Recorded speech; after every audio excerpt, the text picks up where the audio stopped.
Okay, welcome back to class Sarzad and welcome to our channel and welcome to chemistry. Today we will discuss a very important topic of chemistry, that is characteristics of chemical equilibrium.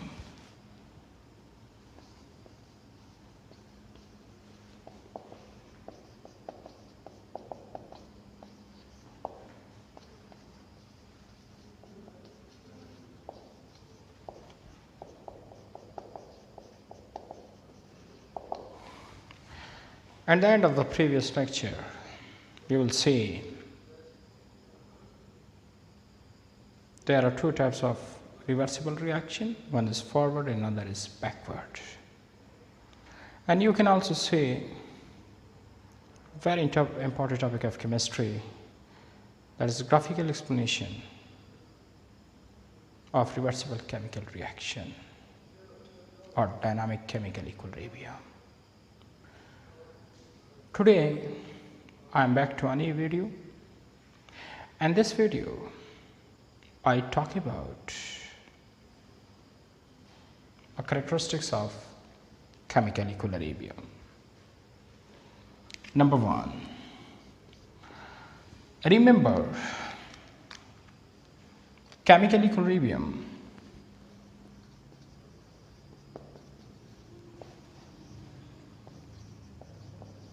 cannot be attained an open vessel. ये याद रखें कि जो chemical equilibrium होता है वो open vessel में हासिल नहीं हो सकता. There must be, the vessel must be closed. Vessel हमेशा बंद होना चाहिए, ओपन नहीं होना चाहिए. इसका रीज़न क्या है?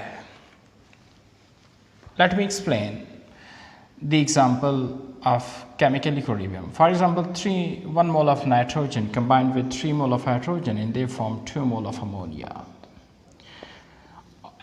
On the left side they are reactant, but in the right that is product. अब बेटा केमिकल इक्विलिब्रियम में आप लोगों को पता है कि जो रेट ऑफ फॉरवर्ड रिएक्शन होता है the becomes rate of backward reaction. मतलब रिएक्टेंट से जितने टाइम में प्रोडक्ट बनता है उतने ही टाइम में प्रोडक्ट से रिएक्टेंट बनता है. अब अगर सपोज वेसल ओपन है, for example reactant goes to product, लेकिन चूंकि वेसल ओपन है और प्रोडक्ट भी गैसियस स्टेट में है तो यहाँ से सपोज प्रोडक्ट उड़ रहा है, प्रोडक्ट यहाँ रहता ही नहीं है, प्रोडक्ट जा रहा है. तो आप बेटा मुझे बताएं क्या ये प्रोडक्ट वापस आ जाएगा? कैसे आ जाएगा? प्रोडक्ट जो ही बन रहा है इन द गैसियस फॉर्म वहाँ से उड़ रहा है, वहाँ से जा रहा है, because the vessel is open, the vessel is not close. अब जब प्रोडक्ट वहाँ है ही नहीं तो वापस क्या आएगा? तो इक्विलिब्रियम तो होता है कि जब rate of forward become equal to rate of backward. Backward हो नहीं रहा क्योंकि प्रोडक्ट जो बन रहा है वो वहाँ से उड़ रहा है. तो इसी वजह से रिएक्शन से जितना प्रोडक्ट बन रहा है वो प्रोडक्ट वहाँ होना चाहिए. वहाँ से अगर वेसल ओपन है तो जारी बात है उन्होंने उड़ना है इन द गैसियस फॉर्म, तो फिर वापस नहीं आएगा, तो इक्विलिब्रियम भी हासिल नहीं होगा. So one of the important characteristics of chemical equilibrium that they cannot be attained in open vessel, the vessel must be closed. Number second, dynamic in nature. Remember, chemical equilibrium is always dynamic in nature. What does it mean? Chemical equilibrium dynamic in nature. Dynamic means motion. Dynamic का मतलब होता है चलता फिरता, motion को कहते हैं. Means nether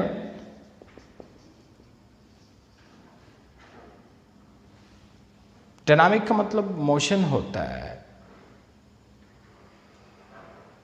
चलता फिरता. Neither the forward chemical reaction and backward chemical reaction.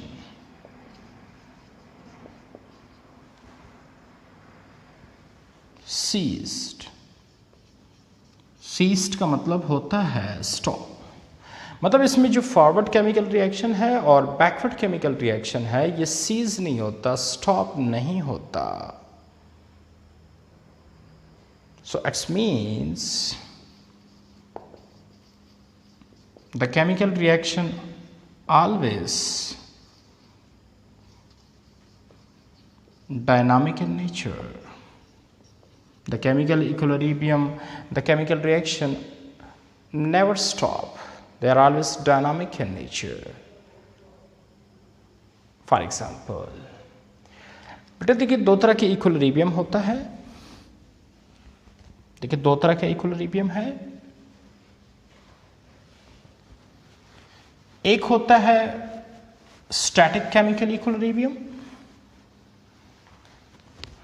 और सेकंड होता है डायनामिक। एक स्टैटिक होता है और दूसरा डायनामिक इक्विलिब्रियम होता है।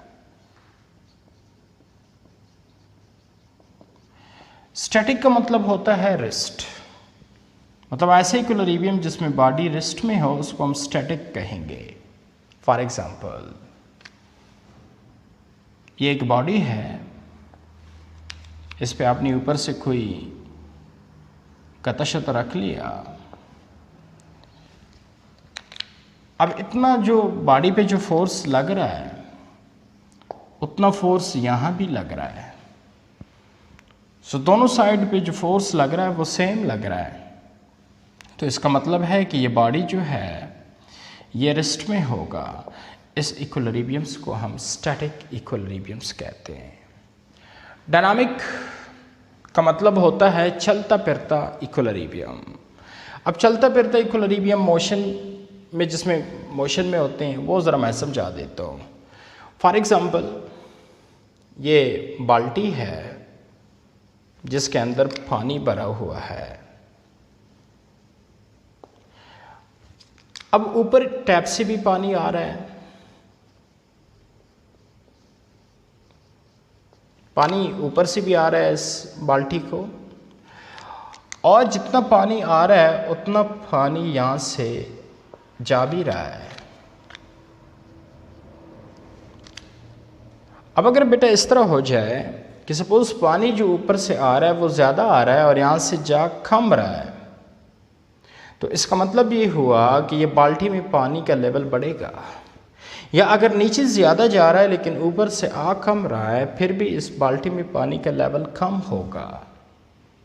लेकिन पानी का लेवल कब बराबर होगा, कब ऐसे मेंटेन होगा कि अगर ऊपर से जितना पानी आ रहा है नीचे से भी उतना ही पानी यहाँ से जा रहा है। इसका मतलब है कि पानी का जो लेवल है बाल्टी में हमेशा कांस्टेंट रहेगा, सेम रहेगा।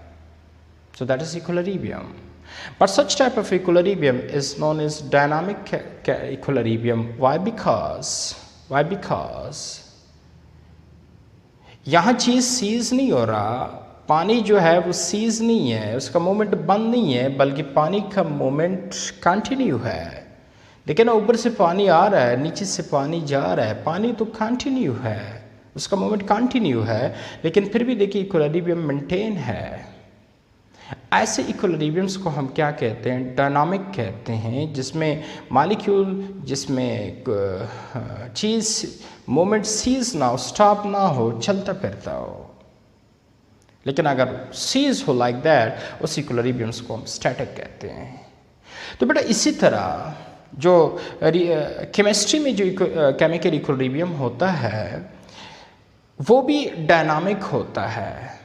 मतलब ये नहीं कि जी रेट जो फॉरवर्ड रिएक्शन है और जो बैकवर्ड रिएक्शन है वो सीज हो जाता है, सीज कभी नहीं होता।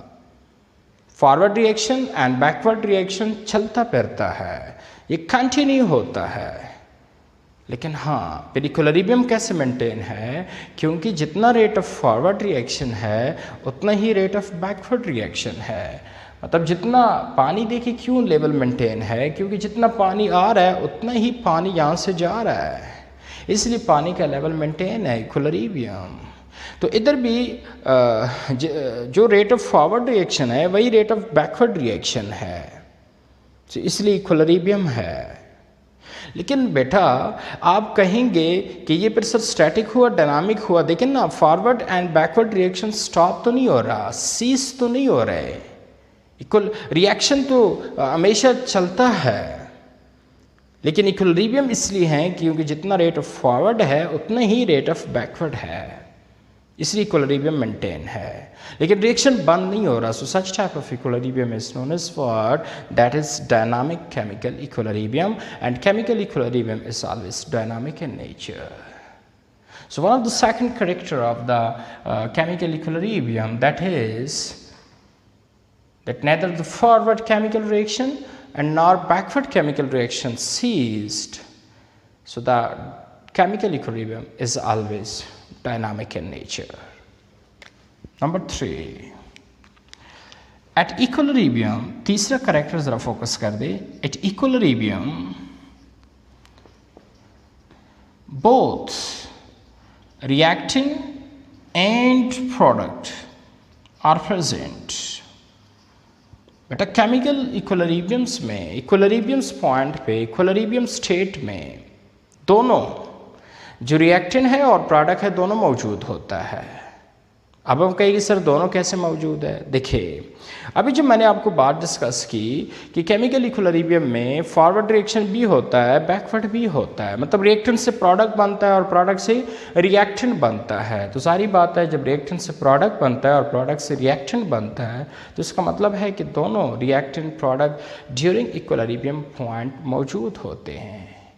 That is the third character of the chemical equilibrium कि यहाँ पे दोनों रिएक्टेंट प्रोडक्ट मौजूद होते हैं. And number four characters of the chemical equilibrium. The first character of the chemical equilibrium, they are always attained an open vessel. I'm sorry, they are not attained an open vessel, always enclosed vessel. Number 2, chemical equilibrium is always dynamic in nature.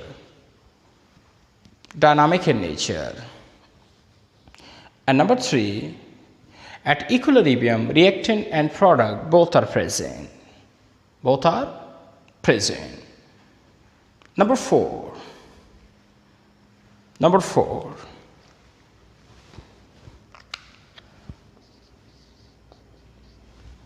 at equilibrium point,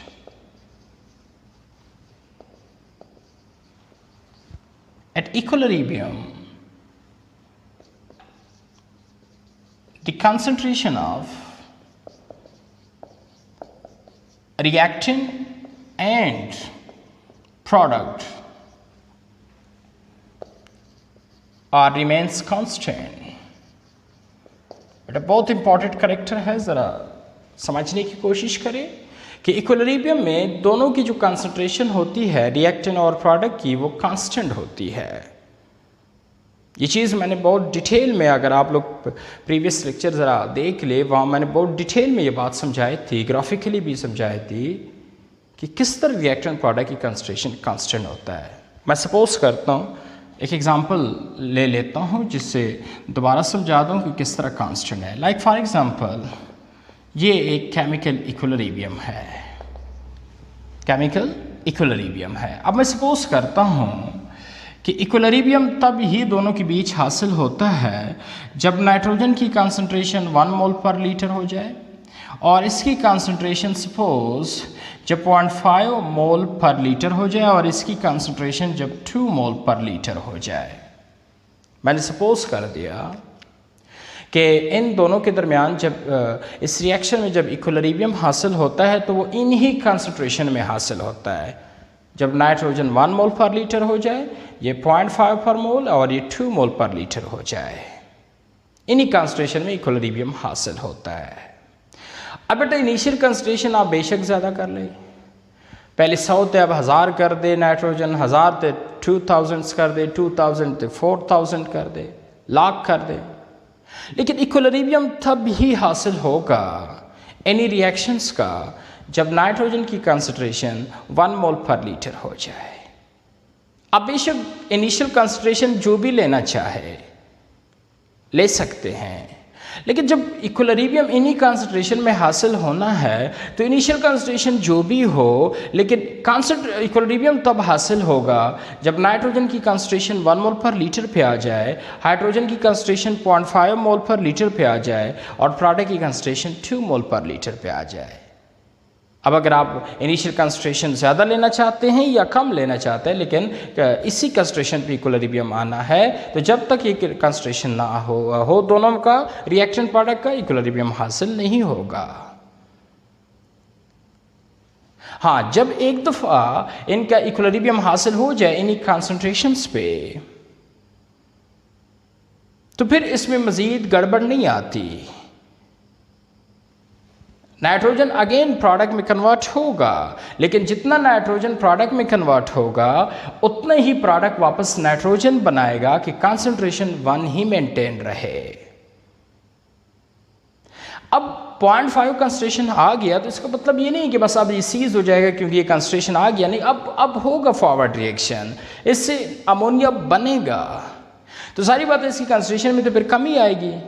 तो concentration is not constant during this point, no, जितना concentration जाएगा H2 उतना ही concentration H2 का वापस बनेगा भी, concentration remains that.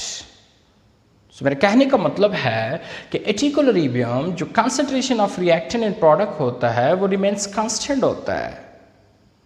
तो इसका अगर आप लोग ग्राफ ड्रा कर दे, मैंने आपको ग्राफिकल एक्सप्लेनेशन भी किया था कंसंट्रेशन वर्सेस टाइम का, कि एक ग्राफ ये है कि सपोज रिएक्टेंट की कंसंट्रेशन जो है वो कम हो रही है, प्रोडक्ट ज़्यादा हो रही हैं, लेकिन बराबर होने के बाद दे आर रिमेन्स कांस्टेंट। या ग्राफ आप यूँ भी ड्रा कर सकते हैं कंसंट्रेशन वर्सेस टाइम, कि जी रिएक्टेंट कम हो रहा है प्रोडक्ट बढ़ रहा है, रिएक्टेंट कम हो रहा है प्रोडक्ट बढ़ रहा है, एंड दे बिकम्स इक्वल, लेकिन उसके बाद प्रोडक्ट बढ़ रहा है रिएक्टेंट कम हो रहा है, लेकिन उसके बाद देखिए the concentration is remains constant.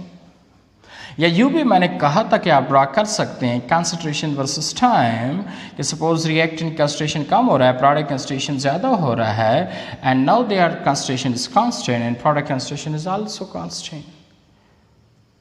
The very important character of the chemical equilibrium, that at equilibrium the concentration of reactant and product always remains constant, always remains constant। बात समझ आ रही है ना? Character number 5,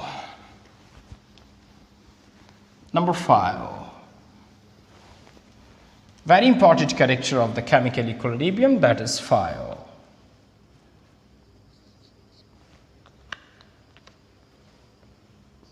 The catalyst does not affect the position of equilibrium. Remember, जो catalyst होता है वो position of equilibrium को इफेक्ट नहीं करता। हाँ, कैटलिस्ट ये ज़रूर करता है कि इक्विलिब्रियम जो है वो थोड़ा जल्दी अचीव हो जाएगा। सपोज अगर एक equilibrium in the absence of catalyst 10 minute में हासिल हो रहा है, अब अगर कैटलिस्ट यूज़ करेंगे तो वही इक्विलिब्रियम आपका 2 मिनट में हासिल होगा, मतलब थोड़ा जल्दी हासिल होगा। लेकिन जो पोजीशन है इक्विलिब्रियम का, जो पॉइंट है इक्विलिब्रियम का, उसको इफेक्ट नहीं करेगा। That's one of the character of chemical equilibrium, that the catalyst does not affect the position of equilibrium. Number 6, chemical equilibrium can be achieved from either direction, forward as well as backward। कहने का मतलब है कि अगर equilibrium एक दफ़ा suppose हासिल होकर डिस्टर्ब हो गया, अब उन्होंने दोबारा हासिल होना है, तो वो फॉरवर्ड जाके भी हासिल हो सकता है, बैकवर्ड जाके भी हासिल हो सकता है। कोई पाबंदी नहीं है कि इक्विलिब्रियम ने हमेशा फॉरवर्ड जाके हासिल होना है या हमेशा बैकवर्ड जाके हासिल होना है। फॉरवर्डली मुमकिन है, फॉरवर्डली हासिल होगा, बैकवर्डली मुमकिन है, बैकवर्डली हासिल होगा, कोई कंडीशंस नहीं है। बात समझ आ रही है ना? And number last character of the chemical equilibrium, they are very important, that the change in pressure, volume and concentration may change the position of equilibrium, but temperature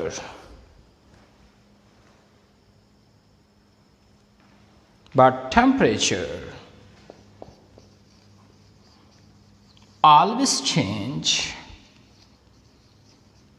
equilibrium. So that very important character कि जो pressure, volume और concentration अगर change हुआ तो इससे हो सकता है कि इक्विलिब्रियम चेंज हो भी जाए और हो सकता है चेंज ना भी हो। लेकिन जो टेम्परेचर एक दफ़ा चेंज हुआ तो equilibrium must to be change, equilibrium ज़रूर चेंज होगा। मतलब टेम्परेचर से कोई गुंजाइश नहीं है, temperature must change the equilibrium position, लेकिन प्रेशर, वॉल्यूम, कंसंट्रेशन 50-50 उस चेंज होने से इक्विलिब्रियम चेंज भी हो सकता है, नहीं भी हो सकता, लेकिन टेम्परेचर चेंज होने से equilibrium must to be change. So that is all about the characteristics of chemical equilibrium. Once again, one of the character of chemical equilibrium that they cannot be achieved in open vessel. The vessel must to be closed. And number two, the nature of equilibrium is always dynamic. It means neither the forward as well as backward reaction becomes stop. कभी भी forward and backward seize नहीं होते, stop नहीं होते। And number three, at equilibrium reactant and product both are present. And number four, at equilibrium the concentration of reactant and product remains constant. And number five,